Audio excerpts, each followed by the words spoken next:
kahit naman no boyfriend since birth ka, you go out on dates, di ba? Ano ba hinahanap mo ngayon?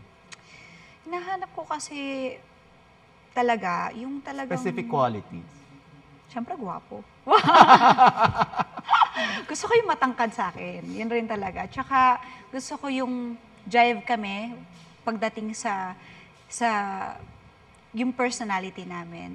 And gusto ko talaga yung nice person, like very kind sa lahat na, yun yung lagi kong sinasabi, importante sa akin na kung mabait ka sa presidente, dapat mabait ka sa mga janitors.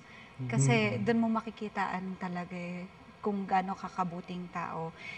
At yun lang naman, simple, maging seryoso tayo sa isa't isa kung okay ka na. Kasi yun nga, yung willing na magseryoso. Kasi wala na akong panahon para sa laro. Actually, meron nga ngayon, di ba, na parang ang nangyayari, minsan, ngayon mo lang siya nakilala, iba yung pakiramdam mo agad sa kanya. Kung bakit ang bilis feeling mo ng mga pangyayari. So, hindi rin naman kasi nakadepende kung gaano rin kayo kahaba o kabilis magkita or ano, para ma-feel niyo yung love talaga. Meron nga, kakakilala niyo pa lang, next month kakasal na kayo. No, pwede yun. Posible yun. Di ba? Parang, bakit? Ikaw, open ka sa ganun.